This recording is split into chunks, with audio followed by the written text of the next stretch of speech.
Right. Yeah. I know with this microphone, it might look like I'm about to do an Elvis tribute act. Believe me, I'm not all shook up. Although I do have my blue suede shoes on, so, make of that what you will.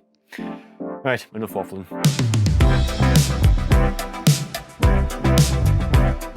As a man who spent most of his life in the Northeast, I'm no stranger to seeing people getting smashed on weekends. In this instance, however, the outcome was exactly the same.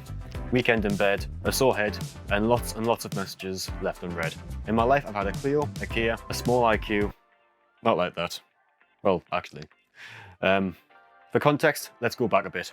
My skill set takes me to a lot of events, whether it be like weddings, dance shows, football games, boxing nights, and in this instance, it was a firefighter's graduation. The very first one I did was during the pandemic, and that was interesting in itself for, restrictions and all that stuff. The second one was interesting because my ex-girlfriend and her family rocked up. That's not the story here.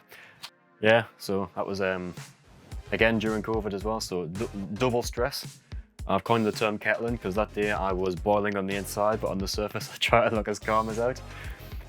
The third one was where it happened. It was last year, February 10th last year. Now prior to that day, I'd had 2 weeks of monumental stress in preparation for the event. Prepping the audio visual, getting a lot of it up to scratch and making sure it looked as top tier as it should do and as the firefighters deserved. Not a problem. But naturally when it came to February 10th, because of those preceding 2 weeks, I was knackered mentally. It took a lot out of us. It really, really did. I'm not a man who gets stressed, but that was like sort of stressful for me, and I don't get stressed at all. The only time I do get stressed is when I'm not stressed. So then I get in a stress cycle of, well, you're not stressed. Why? You know what I mean?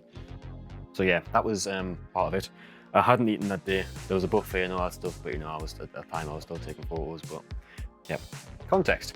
A firefighter's graduation is called a pass-out parade, and that pass-out parade was a culmination of 7+ months of intense, grueling training where you put to your tests. Your teamwork skills are tested, and you as a firefighter is assessed and judged and deemed fit for duty. It's a big event. Families rock up, friends rock up, boyfriends, girlfriends, they all rock up. Ex-girlfriends' families, they rock up. So yeah, it's a big event. The buffet was there, but I was taking photos. It's like a wedding for me essentially, because you get family photos, firefighter and families. That's my job. And then I take a video of the event and then make a small montage for social media. That's my job summed up. So I got to the office about 4 p.m. after a long day of lugging kit around by myself, running around like a lunatic. Got the photos out the same day, the video was prepped and all that stuff. Walked back to the office at 5 o'clock. I was going to go to the gym. Thought, nah, fuck it, I want to go home. I've had enough. Mentally, physically knackered. Thought, nah, go home. So I think I got in the car about 5:20 after logging off all that stuff. And at about 5:30, I ended up in a car crash.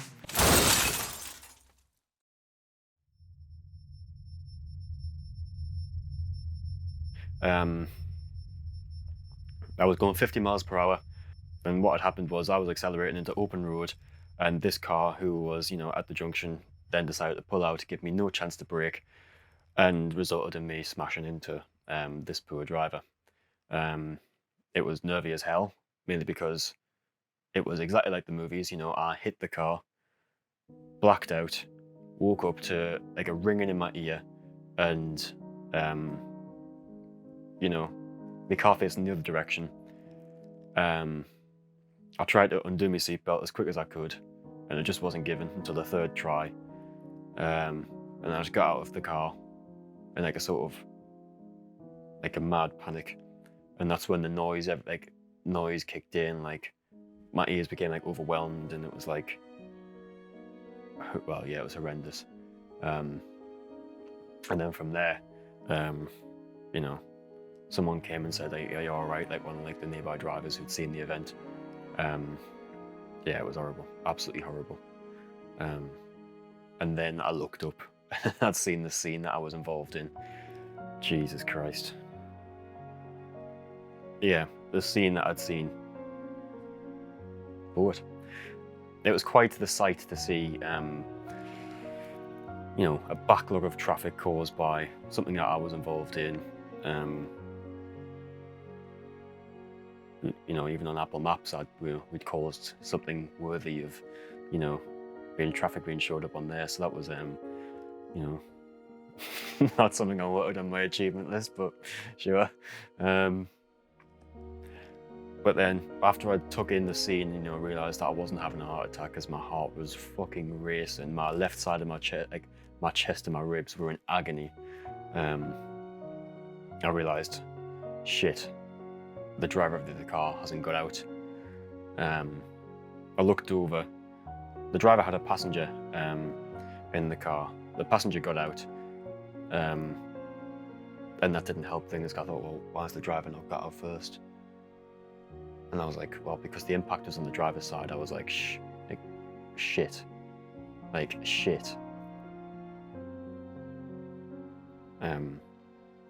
Thankfully, the driver got out eventually. The driver was the most visibly shook out of all three of us involved, because that driver had, you know, instigated the incident. Instigated the incident. There you go. Say that fast 3 times. Instigate the incident. Instigate the incident. Instigate the incident. And smashed it. That driver had started it, had caused it. So yeah, that was fun to deal with. So, you know, the passenger of the car comes over and says, you know, we're sorry, the driver has, you know, pulled out in front of you, giving you no chance. Are you okay? And I was like, oh, funny, I don't know. Like, I knew my name, I knew where I lived and all that stuff, but like, I didn't realize that I had, like, in the impact, obviously smacked into this, like, well, I presume the steering wheel or the airbag, and you know, give myself essentially a concussion, you know, blood on my nose and all that stuff. Yeah, that was, I didn't know. But then I looked down, I saw I had blood on me, blood on my tie, blood on my shirt, you know. It's horrible, absolutely horrible. But I didn't know, generally didn't know. The passenger had apologised, and the driver was just so visibly shook up. I was just like, what the fuck do I do? So nothing I could do. I just took myself to the side and just sat there and just try to recover. Because literally I thought I was having a heart attack. Like, I've never known pain like it. Obviously, where the seatbelt had been pulling, like, as I'd impacted, clearly that was the resultant force of that. Oh my God, it was so painful, like so painful. So naturally, one of the passers-by, one of the people who saw the incident, called the police.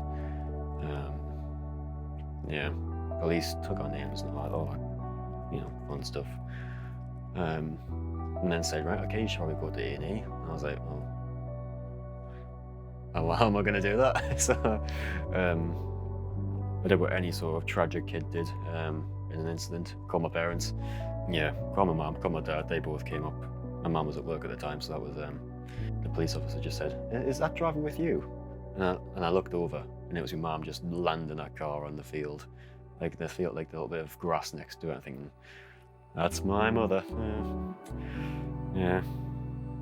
Just 2 people in the family with great driving ability. Mum and Dad took us around the corner to work because it wasn't too far away. So I got myself cleaned up, you know, checked I was all right. And then we went to A&E. I apologised to the people at work who were going to work because I made them late. So yeah, apologise to people for making them late. And then went to A&E. And that was how I spent my Friday night in Durham, was just in A&E with my mother. I'd like to think in a year I've made a lot of progress back to the level I was. And here's the interesting thing. The car crash for me was a weird moment for me because once I had the car crash and that week of recovery and, you know, the subsequent months of getting back to normal, it was one of them where I'd had my low. That was my low. My low, isn't he a tweenies? Like Flow Rider, like, no, that was my low. So I got into my apple bottom jeans and my boots with the fur.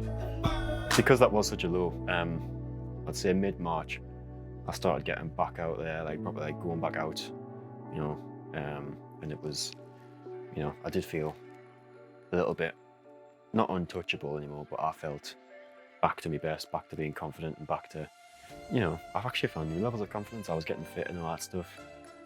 But subsequently the car crash did take it out of me, and that's why I've stopped doing the great enough run last year. So hopefully this year I'll make up for lost time. But yeah, 1 year on, still alive. Yep, still alive. But it's one of them ones where I kind of just wanted to make this video just to sort of, I just wanted to make this video to say like that was my lowest and I've bounced back. So if you've had a horrifically low moment, a bit of recovery, a bit of time to yourself, and a bit of, well, a lot of time to yourself, and you know, getting in your thoughts, and I sound like a proper wanker saying this, but it's just like embracing the pain and sort of just, you know, just healing. It makes a difference, and I'm still benefiting off that confidence that I gained almost a year ago from the crash, because that was my low.